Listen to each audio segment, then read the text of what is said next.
Innal hamdalillah nahmaduhu wa nasta'inuhu wa nastaghfiruh wa na'udzu billahi min shururi anfusina wa sayyiati a'malina may yahdihillahu fala mudilla lahu wa may yudlil fala hadiya lahu ashhadu an la ilaha illallah wahdahu la syarika lahu wa ashhadu anna muhammadan 'abduhu wa rasuluhu la nabiyya ba'dahu.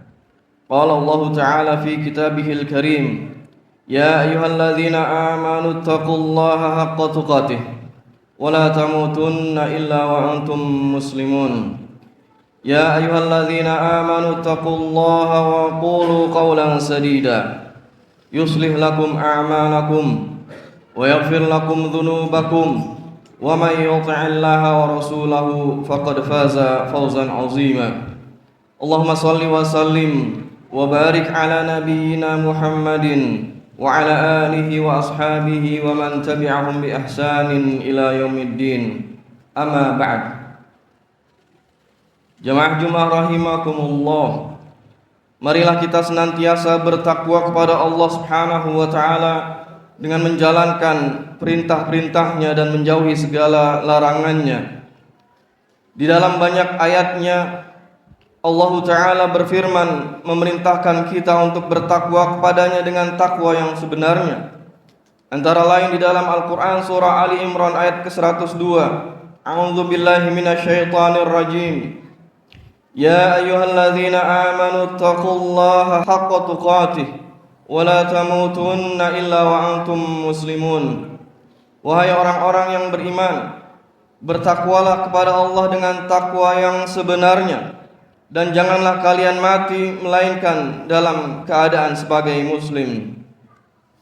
Terkait ayat ini, Asy-Syaikh Sa'di rahimahullah menjelaskan di dalam tafsirnya bahwa ini adalah sebuah perintah dari Allah kepada hamba-hambanya yang beriman agar mereka bertakwa kepadanya dengan takwa yang benar dan terus berada dalam keadaan demikian, tetap teguh dan istiqamah hingga ajal menjemput.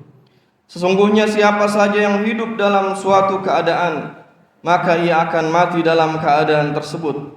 Maka barang siapa yang ketika dalam kondisi sehatnya, semangatnya, dan ketika memiliki kemampuan, lalu ia senantiasa menjaga ketakwaan dan ketaatan kepada Rabb-Nya serta selalu bertaubat kepadanya, pasti Allah akan meneguhkannya saat kematian dan menganugerahinya husnul khatimah.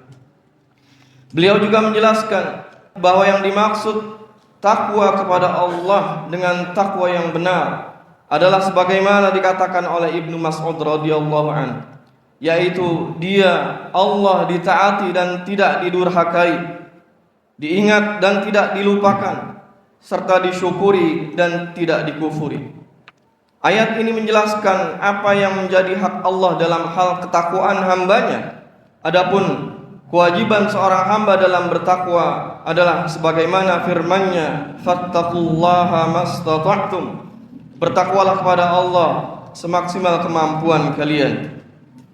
Oleh karenanya kaum muslimin rahimakumullah, marilah kita meningkatkan kesungguhan kita dalam mewujudkan ketakwaan yang benar. Wujudkanlah takwa dalam setiap perkataan dan perbuatan kita, dalam ucapan lisan dan setiap tingkah laku kita. Bertakwalah dalam urusan makan dan minum kita. Bertakwalah kepada Allah dalam mencari nafkah bagi anak dan keluarga kita. Bertakwalah kepada Allah dalam mendidik mereka. Bertakwalah dalam menunaikan amanah berupa jabatan dan profesi. Bertakwalah kepada Allah dalam mengelola bisnis dan perniagaan. Bertakwalah dengan usaha serius untuk meningkatkan bekal amal soleh kita yang akan kita bawa untuk kehidupan akhirat yang abadi. Dan bertakwalah kepada Allah Ta'ala dalam setiap keadaan dan dimanapun kita berada. sebagaimana Rasulullah sallallahu alaihi wasallam memerintahkan kita dalam hadis beliau, ittaqillaha haitsu ma kunta wa atbi'is sayyi'atal hasanata tamhuha wa khaliqin nasa bi khuluqin hasan. Bertakwalah kamu kepada Allah dimanapun engkau berada, dan ikutilah perbuatan buruk dengan kebaikan, niscaya ia akan menghapusnya, serta bergaulah dengan manusia dengan akhlak yang baik.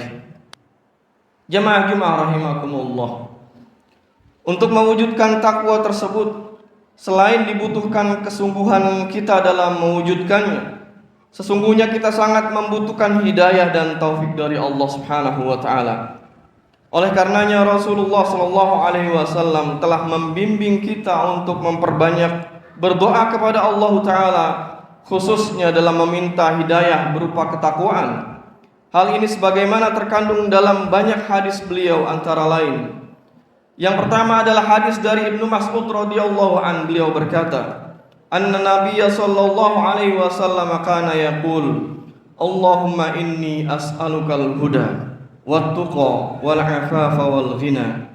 Nabi sallallahu alaihi wasallam biasa membaca doa yang artinya, ya Allah, aku meminta kepadamu petunjuk, ketakwaan, diberikan sifat afaf dan al-ghina. Yang dimaksud al-afaf di sini adalah dijauhkan dari yang tidak halal dan mampu menahan diri darinya. Adapun yang dimaksud al-ghina adalah kaya hati, yaitu hati yang selalu merasa cukup dan tidak butuh pada harta yang ada di tangan orang lain. Jamaah rahimakumullah, hadis tersebut sesungguhnya memotivasi kita untuk memperbanyak doa kepada Allah Subhanahu wa taala, khususnya dalam meminta 4 hal. Yang pertama adalah al-huda, yaitu petunjuk. Artinya permohonan agar Allah memberi hidayah dalam bentuk ilmu yang bermanfaat dan kemampuan untuk beramal saleh. Kemudian yang kedua adalah at-tuqa atau at-taqwa, yaitu ketakwaan adalah hidayah dan taufik untuk dapat menjalankan perintah Allah dan menjauhi larangannya, di mana hal ini adalah inti perlindungan dari siksa neraka. Kemudian yang ketiga adalah al-afaf, yaitu menjaga kehormatan diri dengan dijauhkan dari hal-hal yang haram serta mampu menahan diri darinya. Dan yang keempat adalah al-ghina.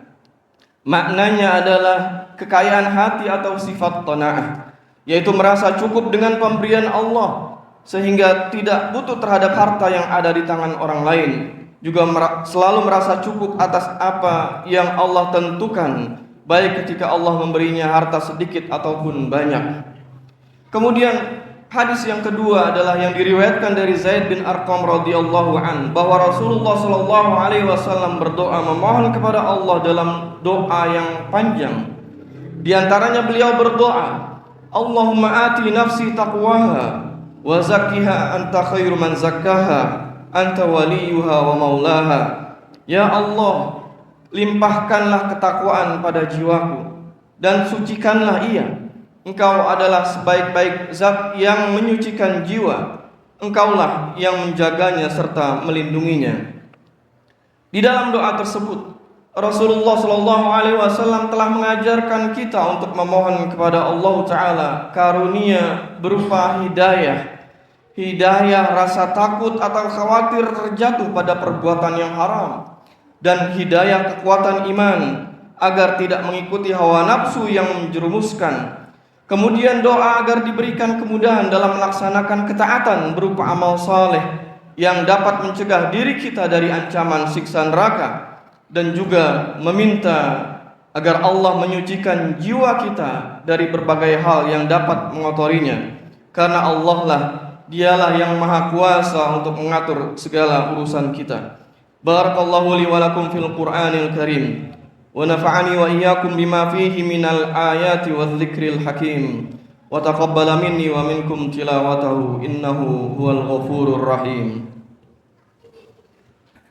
Alhamdulillahi rabbil alamin, wa ashhadu an la ilaha illallah wahdahu la syarika lah, wa ashhadu anna sayyidana Muhammadan abdullahi wa rasuluh.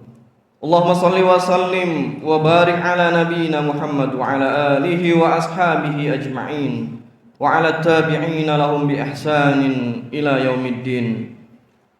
Jamaah Jumat rahimakumullah. Barang siapa yang beriman kepada Allah Ta'ala dan mewujudkan konsekuensi dari keimanannya dengan ketakwaan yang benar, maka pasti Allah akan memberikan balasan di dunia dan akhirat. Balasan di akhirat berupa surga yang abadi, yang penuh dengan segala bentuk kenikmatan. Adapun balasan di dunia dalam bentuk kebaikan yang sangat banyak. Di antaranya adalah kebahagiaan berupa solusi atas berbagai permasalahan dan kesulitan hidup yang dialami. Juga balasan berupa rizki yang datang dari berbagai jalan yang tidak diduga. Allah Ta'ala berfirman di dalam Al-Quran surah At-Talaq, "Wa may yattaqillaha yaj'al lahu makhraja wa yarzuqhu min haitsu la yahtasib wa may yatawakkal 'ala Allahi fa huwa hasbuh innallaha balighu amrih." Barang siapa bertakwa kepada Allah, pasti dia akan membukakan jalan keluar untuknya dan menganugerahkan kepadanya rizki dari arah yang tidak dia duga. Siapa yang bertawakal kepada Allah, niscaya Allah akan mencukupkan kebutuhannya. Semoga Allah Subhanahu wa Ta'ala memberikan kita nikmat sehat, nikmat kekuatan iman, dan memberikan hidayah serta taufik agar kita senantiasa dapat meningkatkan ketakwaan dalam setiap keadaan kita dan dapat melaksanakan amal saleh terbaik di sisa usia kita. Amin ya rabbal alamin. Inna Allah wa malaikatahu yusalluna 'alan nabi ya ayyuhalladzina amanu sallu 'alaihi wa sallimu taslima. Allahumma salli 'ala Muhammad wa 'ala ali Muhammad kama sallaita 'ala Ibrahim wa 'ala ali Ibrahim innaka Hamidum Majid. Wa barik 'ala Muhammad wa 'ala ali Muhammad kama barakta 'ala Ibrahim wa 'ala ali Ibrahim innaka Hamidum Majid. Allahumma ighfir lil muslimina wal muslimat wal mu'minina wal mu'minat al ahya'i minhum wal amwat bi rahmatika ya arhamar rahimin. Rabbana zalamna anfusana fa in lam taghfir lana wa tarhamna lanakunanna minal khasirin. Rabbana la tu'akhidna in nasina aw akhtana. Rabbana wa la tahmil alaina isran kama hamaltahu 'alal ladzina min qablina. Rabbana wa la tuhammilna ma la taqata lana bih wa'fu 'anna waghfir lana warhamna anta maulana fansurna 'alal qaumil kafirin. Rabbana atina fid dunya hasanah wa fil akhirati hasanah wa qina 'adzaban nar. Subhana rabbika rabbil 'izzati 'amma yasifun wa salamun 'alal mursalin walhamdulillahi rabbil alamin. Aqimus shalah.